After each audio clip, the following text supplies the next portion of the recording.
What up, though? And welcome back to I'm Growing Man. It's your man John D in the building. You know, um, I do believe this episode is my birthday week.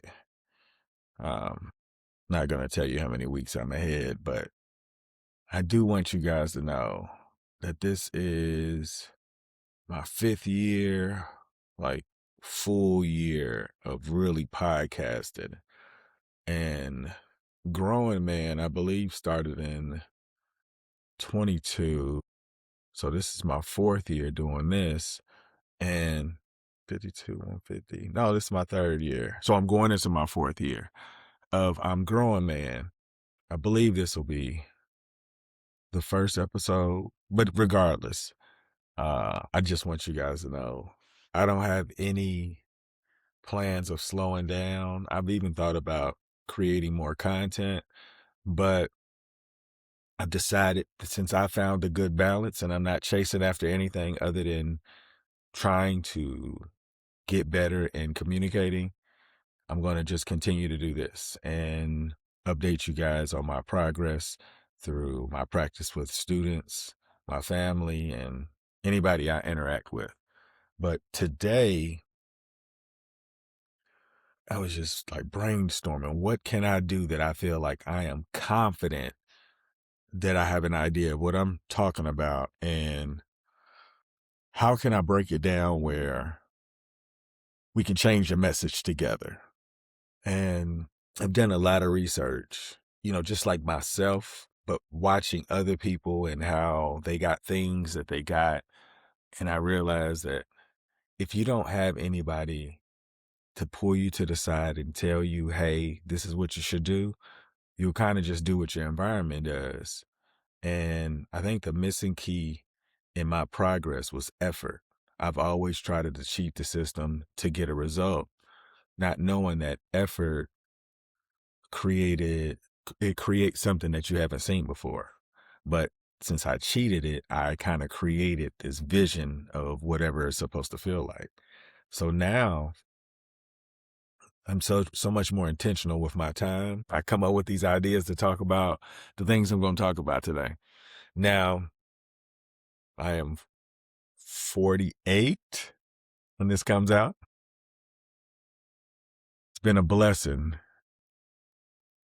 to say the least, that I feel like I'm confident enough to say that I'm mature where my decision making can't endanger my family, like the stability of my family. Before, I was so immature that I followed messages that said that I had to be happy. And which is true, you do have to be happy, but relationships are for mature people. And if you get into a relationship and you're willing to compromise the person in the relationship for your own happiness, that means you're not mature. I'm telling you, if you can compromise the person you're in a relationship with for your own happiness, you probably shouldn't be in a relationship. And this is through my own experience. And listening to people older than me that didn't do so well in this game of relationships, and I tried to analyze so that I don't fall for the okie doke. But I realized that if you're immature, you'll come up with a reason on why it's okay to do what you're doing. And you will compromise everything that you're trying to build because you don't know how to do it. So those of you that are not in relationships, and I do want to say this, if you're in a relationship and you're looking for it to grow, it can, but there's some steps you got to do. And I'll tell you this is the best information I can give you. If you believe you're that important where you could change your behaviors, you'll receive a happiness that I can't describe. And you'll actually ask yourself, like, why didn't anybody say anything about this before? And the reason why I'm saying this is because it's the way I feel. And that's the reason why I want to share this information, because I'm willing to stand on that nobody can really argue with me, or disagree, not even argue, because you can argue, but I believe I have enough information that says your effort determines everything. And, but remember, there's order of operations. You could put all the effort into the wrong person. And that's another story, but I'm going to tell you, for those of you that are in the very beginning or consider thinking about being in a relationship, just focus on yourself. And when I say that, if you focus on yourself, you won't pass red flags to create something in somebody who don't see it for themselves. I see this in so many different relationships. People will pass a red flag because this person looks so good, or they're so intelligent, or it's so many different things that it sounds good, but there's something that's preventing you that could hurt you later. And sometimes you'll get into a relationship and you'll be blind to things that you wouldn't allow any other person to get away with, but this person gets away with it. And you've been compromised because not enough vetting was done in the beginning. I will say this. I do believe now it is a man's fault if the relationship in the beginning leads the woman on, because I do believe that a woman gets in with a relationship with a guy thinking that this guy is going to do everything that they're supposed to do. Now that's the thought of a woman. Now in my mind, of a man is like, this woman better continue to do what she's been doing to keep me. Now I'm not saying that's not the case, but I'm saying if you pick this young lady, you have to know that that's not how women operate.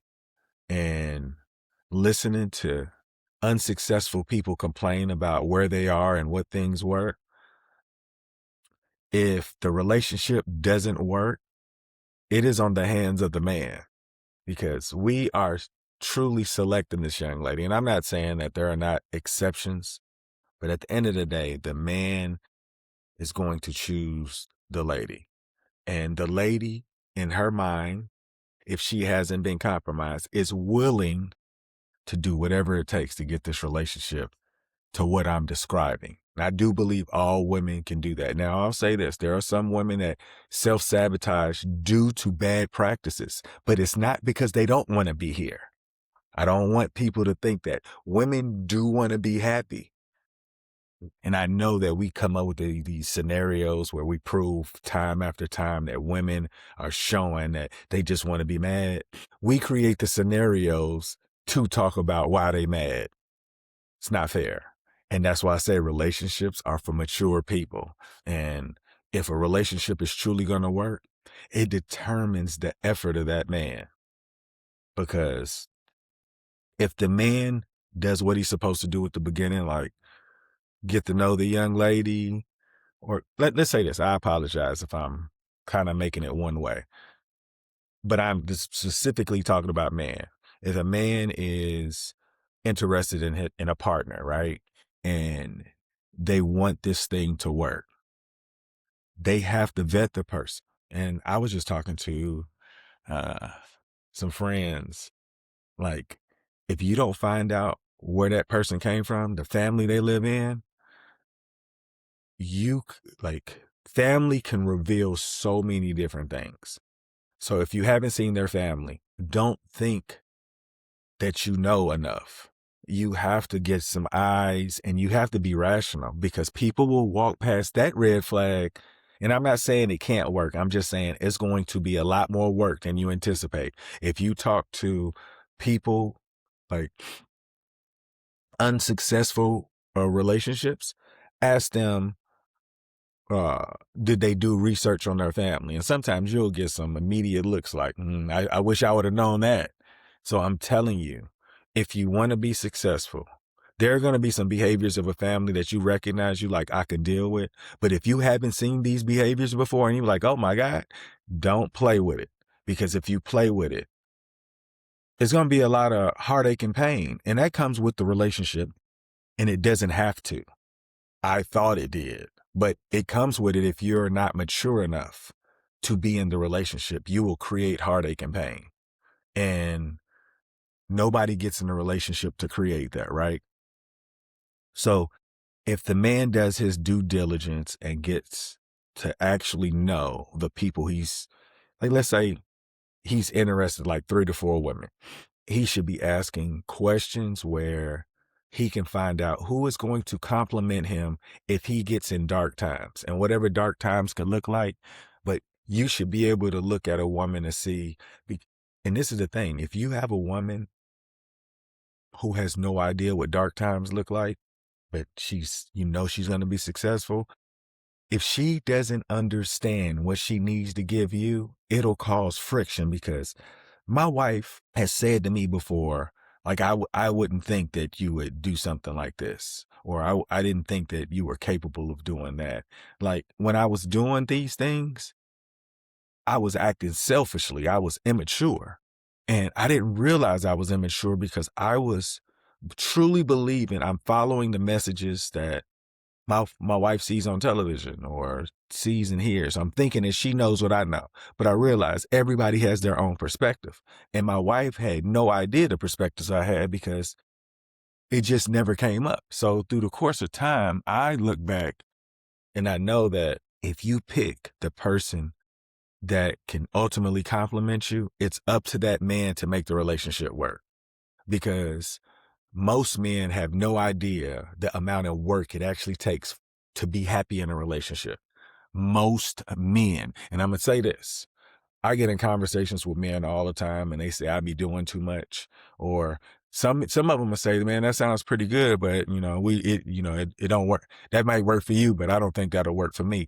It won't work for you because you don't want to put the effort that I feel is mandatory to get to this state of relationship I'm trying to describe.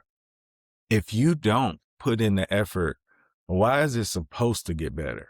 And how about this? I know people that are in relationships and they just like passing through the day. They're just there for the family. And I'm not saying that this is a bad thing or a good thing, but it needs to be um, brought to the attention of what can we do to build. And I think that when you're just passing through the day and you're just working, you have no idea what it's supposed to look like. It has to be on purpose. And I'll say, when I understood what my wife deserved, I burnt her out because I was all about trying to be around her and get to know her. Like, and mind you, I've been working on communication, right? So I wasn't so good then. So she would say something that would trigger me, and then I would trigger her, and we would go back and forth. In my head, I'm like, why is she doing this? And I had to realize that neither one of us are communicating correctly. You get confused with different languages you speak, but I'm talking about English, just simple English. And I didn't realize how poor of a communicator I was. So she and I grew through time. But in the beginning, if you want a successful relationship, you need to figure out if this person has goals. What is the plan to get to the goals? Because if they don't have that, you're going to have to help them get there, or you're going to expect them to know how to get there. You got to ask them key questions, or you're going to work harder than you need to make this relationship work. That's the reason why you're supposed to vet your partner. And that's why I say it's all about the man, because I don't know a woman says, I'm trying to get in this for it to not work. Men, I know they want it to work, but it's a certain expectation they think women are supposed to do. They have no idea the expectation we're supposed to do to make this thing work. Relationships are for mature people, period. So when I told you earlier about being selfish, men are selfish, like we get these messages about we need like me time, time to ourselves or whatnot. You can have that, but your family needs time where it's productive and on purpose. Like, we can set up throughout the week. We're going to go to a game. We're going to go to a house party. We're going to go to this groove. But what are we doing on purpose with our family other than just like going somewhere? Like, let's sit down and talk. Let's have conversations. Let's like interact. And I'll say this, a lot of families don't even know to do that. I'll tell you this, in my mind, before my selfishness, I truly believed I was doing everything I was supposed to do, but I can still see like I can do more. And if my kids don't get it, it's because I didn't do more. I'm the parent. So I look back, you know, I'm doing way more than my parents, but am I doing enough to give my kids the childhood where they could say, I really enjoyed it, or where they could benefit and find mastery in themselves? So by the time they do get a certain age, they can attract the energy they deserve and not have to deal with so many red flags. Because red flags, now mind you, I want to tell you what a red flag is.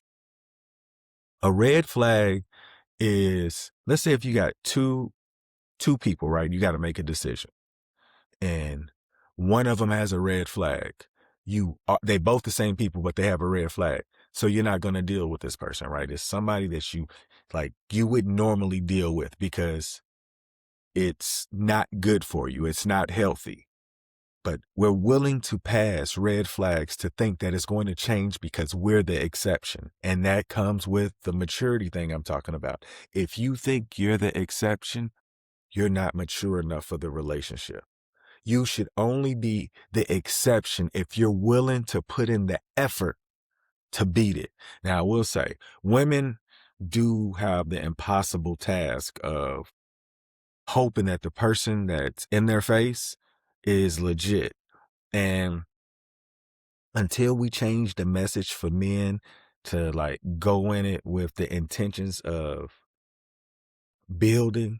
So how can I make this relationship look like something you should want to do? Like, if any of you know me, I've been talking about this relationship thing for like last 5 or 6 years, right? But the place that I've gotten to, like this this this energy my wife and I has, like she's sick, right?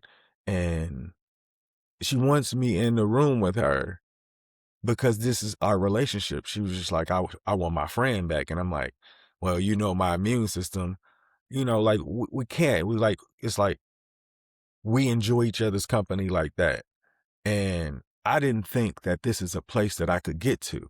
But I'm going to tell you, if men knew that they could be the happiest that they've ever felt in their life, if they put the work in to their partner, like on purpose every single day, you create a relationship where you didn't know, like, and it's not where you depend on the other person, like, oh my God, I need this person. It's like you look forward to the experience. And the ideas of most men think they're creating new experiences outside. Just imagine if you could create new experiences on the inside. It's way cheaper. It's less like misunderstandings, no distractions, because if you have kids, your kids are watching their parents have this relationship where they can look forward to like their person being around their partner. And I don't think that we have enough relationships that represent this idea that I'm talking about. Now, I will say this. In the last 5 or 6 years, with this mindset, I have got to the point where I've driven her mad, where she did not want to be in this relationship. She just thought maybe we were not meant for each other. And if it did not work, it was my fault because she wanted that. And I had to learn that. Like, if she keeps saying, like, hey, maybe this isn't working, I was like on the clock. I was like, I have to make this work because if it does not work, I'm going to send this trauma to my kids of a divorce because their father could not figure it out. Now, there are people that went through these things already, but I'm talking about for the people who want to prevent this for the future.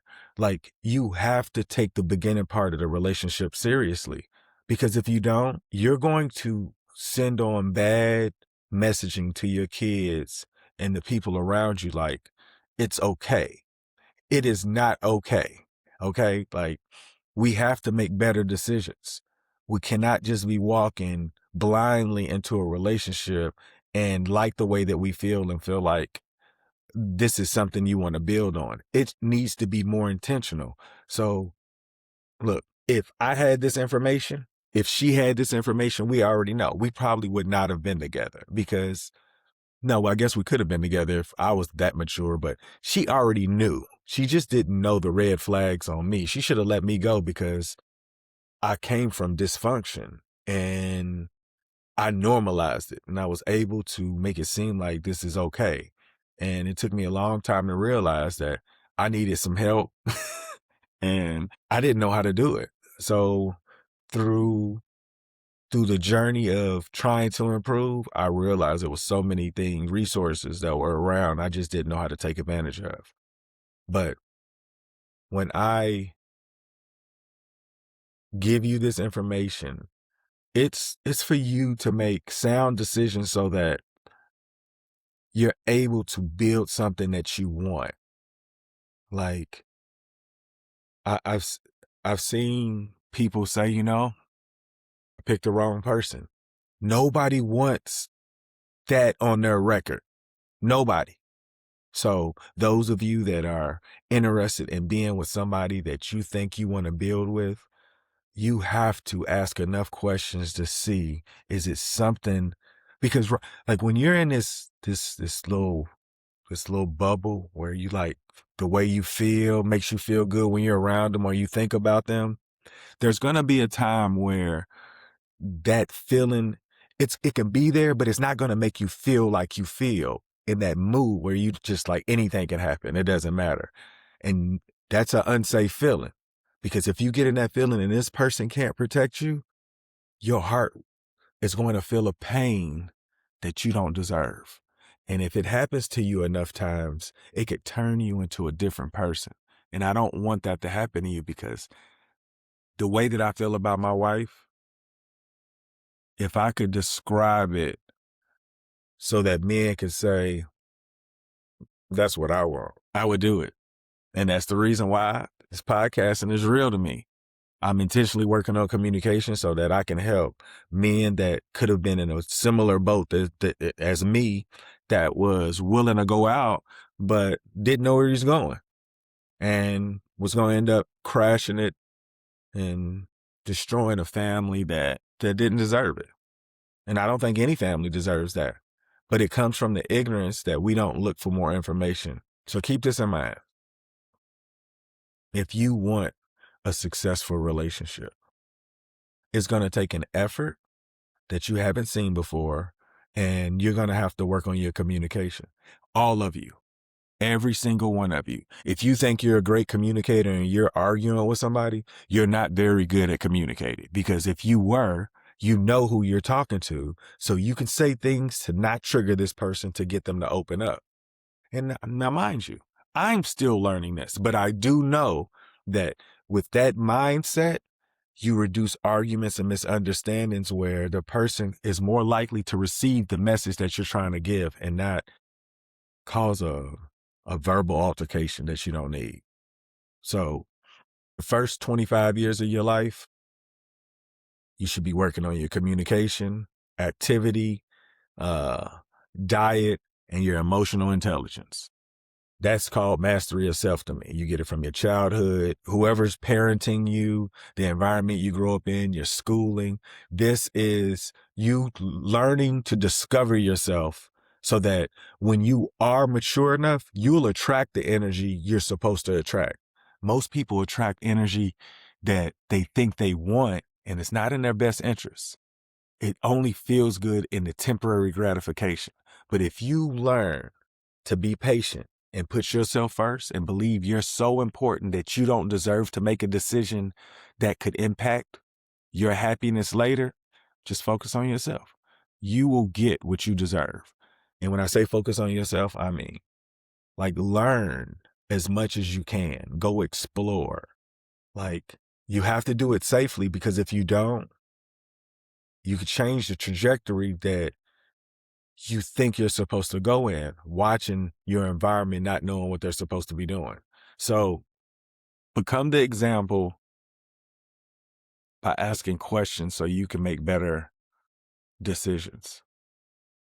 If you don't, you're going to create a story that you never intended for yourself.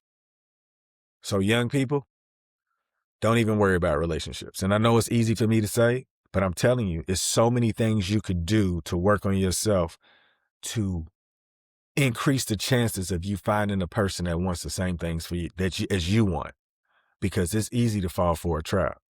And understand this: if you decide to pass the red flag, you can still get there. It's just going to take more work. And if you think the person deserves it, go for it. Whose story better than that? Because I'm telling you, the tougher the journey, the better the story, right? But I don't think you should go for the tougher story. You should go for the story that's yours, because the relationship's already difficult travel. But don't make it more difficult than it has to be. Maturity is a blessing, and relationships are for mature people. Y'all make today better than yesterday. Don't worry about anything you can't control. GATA. Get after that action, or that action will get after you. Be great on purpose.